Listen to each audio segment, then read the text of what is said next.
Welcome to The Kingstonian, a podcast that profiles individuals who are passionate about what they do for a living, about what organization they belong to, or simply passionate about the community they are a part of. Hello there, and welcome. My name is Dave Cunningham, and on today's show we profile a man who has recently made a major leap from the culinary arts to the political theater. He is passionate about the environment and sustainability. Our guest is the M.P.P for Kingston and the Islands, Ian Arthur. Ian, welcome to the program. Thanks so much for having me. It's a pleasure to be here.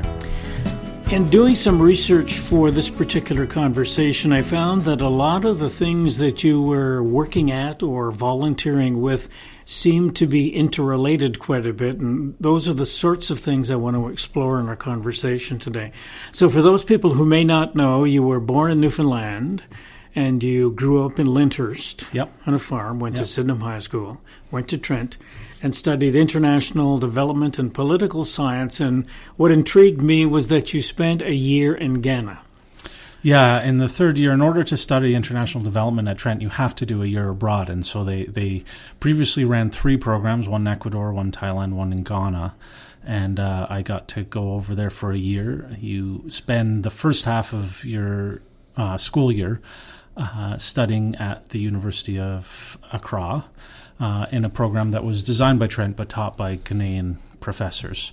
And then the second semester, you would go and do a placement in one of the various NGOs or government organizations that were available there. So what sorts of things would you do when you were working with those NGOs? Folks did a whole lot of different things. I ended up working for the High Commissioner of Canada to Ghana. And so I guess I was an aide or some sort of helper at the High Commission. I did basically everything they asked me to do. We worked with, interacted with CEDA quite a bit, the Canadian International Development Agency at the time. But interestingly, I was there when there was a transition in power in Canada. It was when Paul Martin was unelected and Harper came in. And so a huge part of what I was doing while I was there was handling that transition and what development under the new Harper regime was going to look like. Mm-hmm.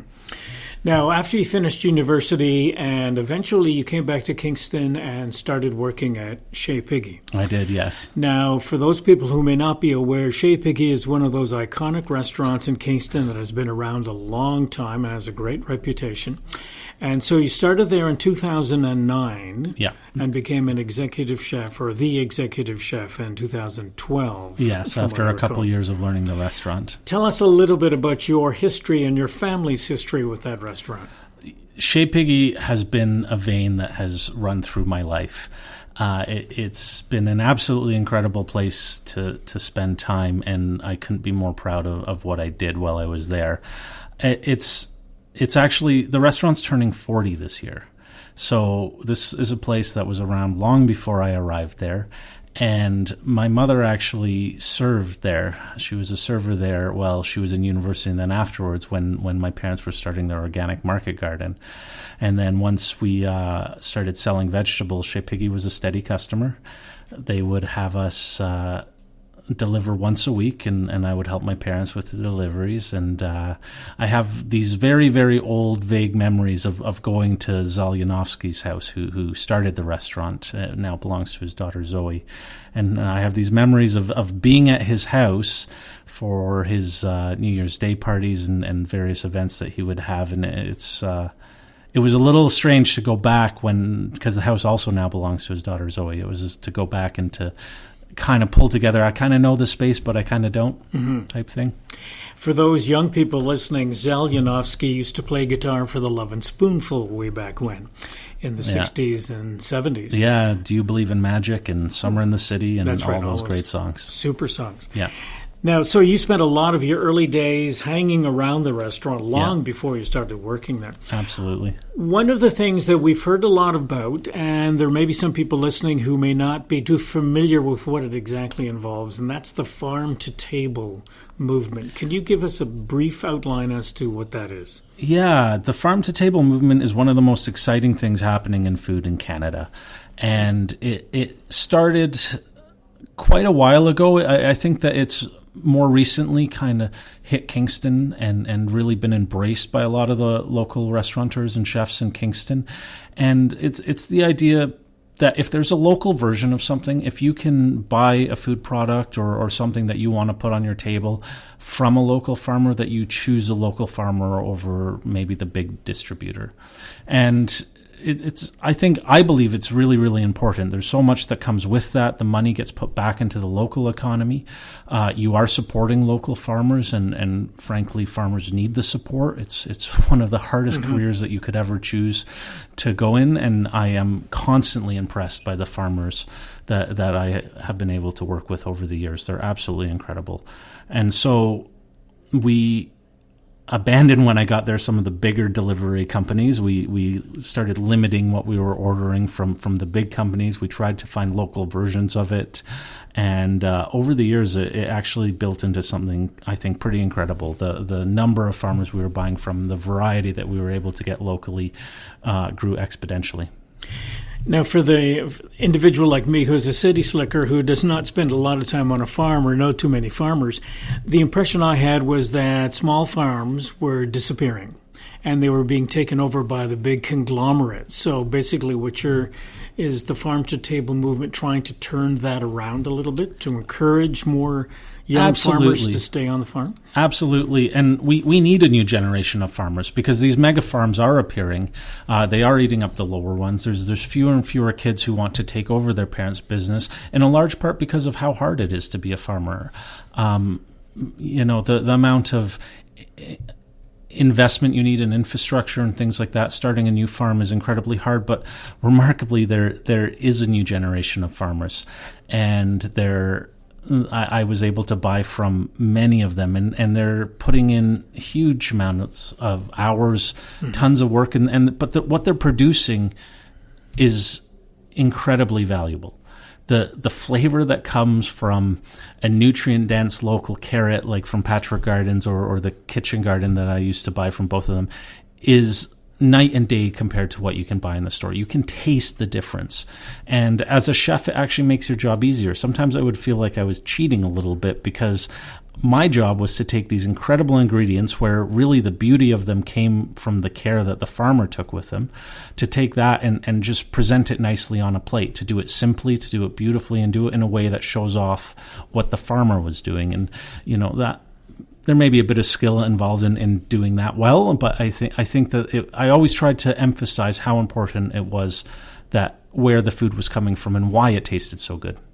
Now, what does that do to the price of food in the restaurant if you're using farm-to-table local farmers? It's certainly more expensive, and we always want to make sure that we're paying farmers what they need to survive and to flourish, not just survive. And you need to find the savings in other places. I think that I was very lucky at Chez Piggy. We were a restaurant that could have a price point that supported local agriculture. I had the luxury of being able to charge what I needed to for a dish, and there were customers who were willing to pay that. But that doesn't mean we didn't try and balance it in other ways, being very careful about your waste, finding little tiny savings in other places and shifting that money onto wages and what we paid farmers. What sort of reaction do you get from the customers, or did you get when you were working there, from the customers who are in the restaurant and they know that they are supporting local farmers? Really good. The customers, I think, really appreciated the food. They liked on the back of the menu, we had our little list of Stone's Throw Shopping, all the different farms that we supported on the regular basis, although there were many more that we bought from occasionally. And I think customers like to see that. And it was particularly evident when we did our tasting menus, our evening tasting menus, where we would pick a theme and do anywhere between 6 and 10 courses and bring them out for customers. And that was really cool because we got to introduce each dish. We'd do it for the whole upstairs dining room, and we'd come out and describe each dish that they were eating. And I think that's kind of where we really got to highlight how much of it was coming from local farmers. Before we leave the restaurant, a couple of quick questions. Of course. What was your favorite dish to cook in the restaurant? To cook? My favorite dish, I think, would be the fish of the evening, and I know that's a bit of a cop-out because it's not a specific dish, but seafood's my wheelhouse. I love cooking with seafood, and one of the things, the fish of the evening was there when I arrived, but we trimmed down the menu and made it a bit smaller, again, in an effort to actually eliminate some of the waste that was happening, make it easier for us to prepare more complicated locally sourced food. But I always insisted that the fish of the evening stay on there. It was popular with the customers, and I love the variety and the flavor of seafood. And what's your favorite meal to eat? Presumably seafood, or not? Probably not. Yes and no. I'm always excited to try something new.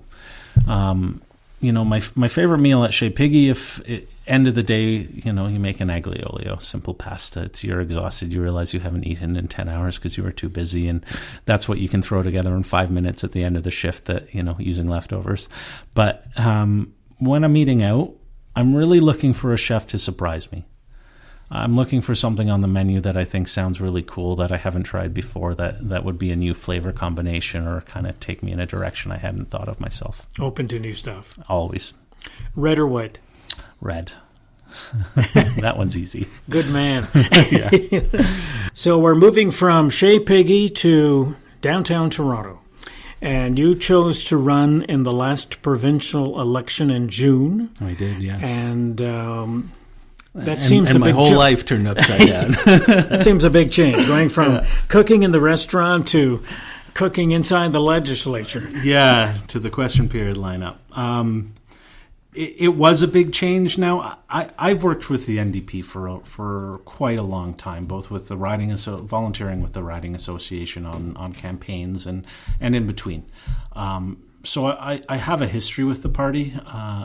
I was a big fan of Jack Layton, and he came and did a small barbecue in Sydenham, Ontario, actually, when I was, I think, at the end of high school or beginning of university. And it was just up the hill from my house, and I went and I listened to him speak, and that was kind of the first time I was really interested in the NDP.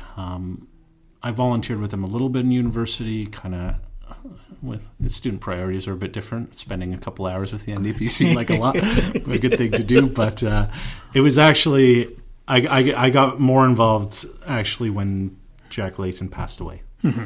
And that letter to Canada that he wrote it's on the wall of my office, and I think it was that day or the day after that I called the Riding Association and asked what I could do to help and carry on that legacy.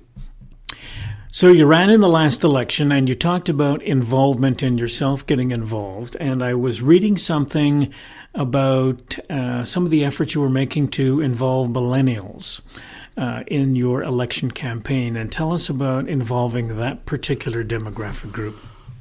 I'm part of that demographic group, and we need to get more involved. I wasn't going to talk about how old you were. And we need to get more involved. Young adults aren't voting in any sort of numbers, and I think that's very detrimental to them.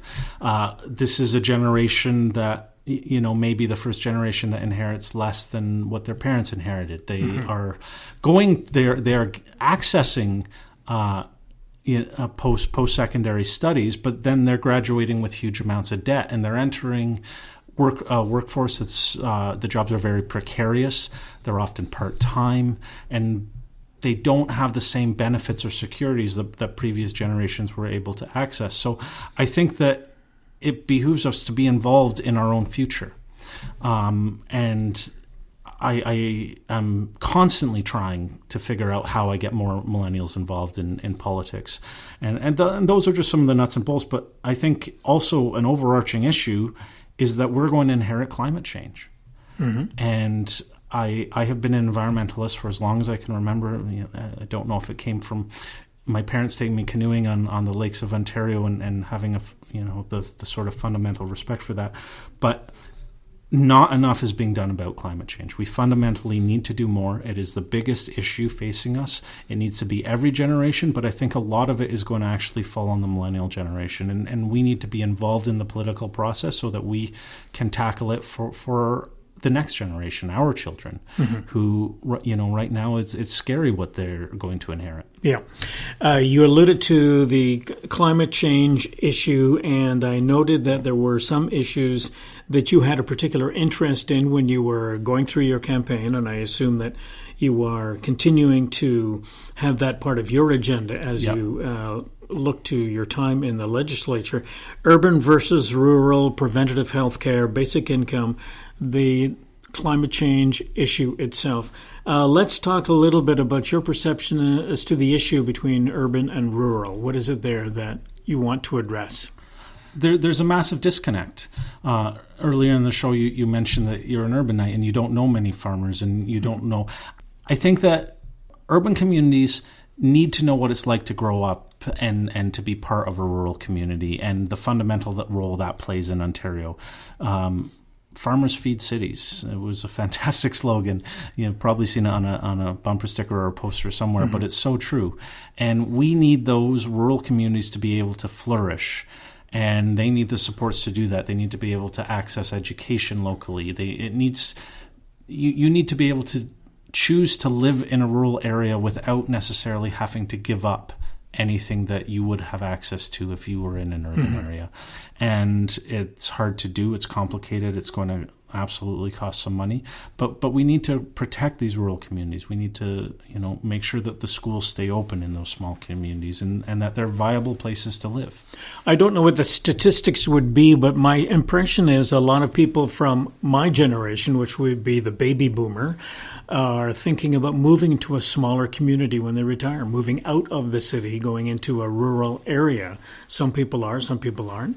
But I guess what we need to do is think more about that interim period. While we are working, do we want to preserve the rural communities for their future and for ours? We do, and I'm going to tie this back to climate change a little bit. Is we're going to need to be able to feed ourselves. Mm-hmm. And as climate change starts to affect other parts of the world, we import a massive amount of food. And Ontario is warming at 3 times the global rate right now, which is kind of scary. But, the food crops that we're going to be able to plant will change. We will have to adapt our farming mechanisms, but we're going to need to support these communities so they can continue to feed the urban centers that we have here in Ontario. Preventative health care. That's one of the issues you had on your plate. Healthcare is a massive issue in Ontario. You can hardly talk about anything to do in the political arena without talking about healthcare, be it increasing costs and stuff like that. And I think that preventive healthcare absolutely needs to play a role. Keeping communities healthy. A big part of this was the NDP platform on our dental program. Someone goes into the emergency room once every 15 minutes in Ontario with a dental-related issue, and that's the wrong place for it, because by the time they're going to an emergency room, it's going to cost us a lot more than the preventative care would have cost us in the beginning. Yeah. So those kind of universal programs that make sure that we are helping community members stay healthy so that they don't end up in the hospital, I think is really, really important. Basic income. Yes, very passionate about basic income.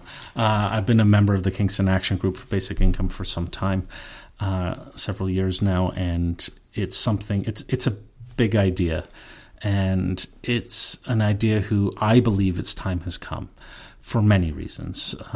We can talk about the need for a new generation of farmers and how hard it is to get going on the land. A basic income guarantee would allow a new generation of farmers to get going, to get started, to get those crops planted and find the markets and establish their business models for their farms. As automation begins to affect more and more industries, there's going to be entire areas, work sectors that are going to be redundant or massively change. And as those people are going to need retraining for new jobs, I don't think the current social safety nets we have in place are going to be adequate. I think it needs to be something like basic income that is there as a fallback for those people whose industry has flat out disappeared. I'm going to circle back to climate change. As someone who spends a lot of time watching the news, I'm a bit of a news junkie. Yeah. I happen to be one who believes we are not doing anywhere near enough with respect to climate change. Yeah. I don't know that people are thinking outside the box.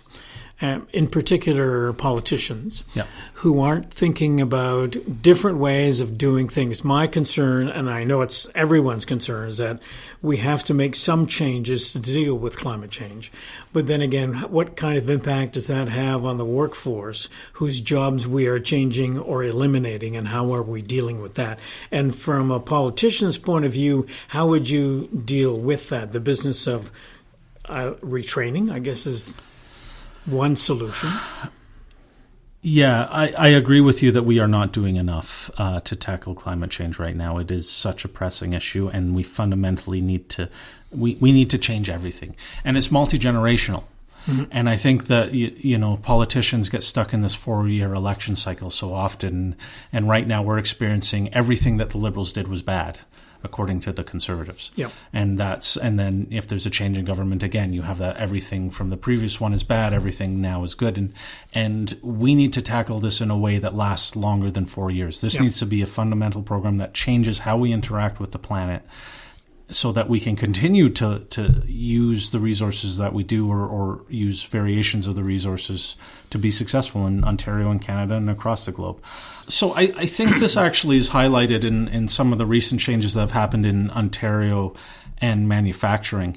We were actually several auto part assembly plants and stuff have already closed, and we were able to use programming that came out of, I believe it was the Cap and Trade program, for retraining programs and to retool those facilities. And they're actually now building components for solar panels and wind turbines. That is a success story, absolutely. Mm-hmm. Yep. But what we've seen under this current government is that the Oshawa plant is closing. We've seen a government that, despite claiming that they are pro-business, has been anything but. By canceling the Cap and Trade program, they have basically ground the green economy in Ontario to a halt, which I think is very, very scary and very dangerous for those people who are going to lose their jobs. The loss of jobs at the GM plant in Oshawa is tragic. And I don't think it had to be inevitable. I think if we were more proactive earlier in embracing where technology was moving, we could have seen something different as a province. But I think that we need to continue to look in that way. We need to look to where the jobs are going to be, and we need to have government support workers in making sure that we have those jobs here in Ontario. And frankly, the government of the day, the Doug Ford's Conservatives, are doing anything but that. By tearing up all those wind contracts and green energy contracts, they're closing the door to green energy in Ontario. I don't think you'll find a company who wants to retool the GM plant now, particularly with the politically influenced business climate that Doug Ford has created in Ontario. One of the issues that you have identified as being a particular passion to you is the whole business of climate change and the environment. And you are now the critic for the party in the legislature for the environment and sustainability. Yeah. You're a person who has some background in climate change and the environment, so getting this particular job seems to be a good fit for you.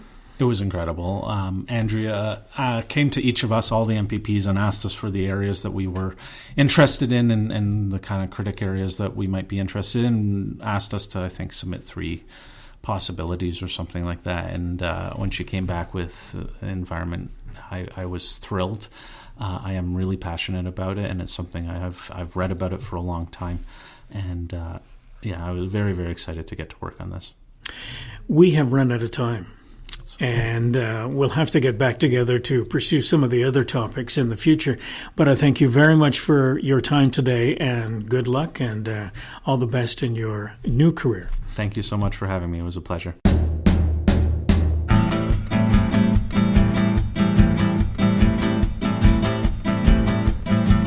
Theme music for the program is Stasis Oasis, a tune written and performed by Kingston musician Tim Aylesworth. If you have any questions, comments, or suggestions about any of our episodes, please send a note to the Kingstonian Podcast Facebook page. This is Dave Cunningham from Kingston, Ontario. Thank you for listening. Until next time.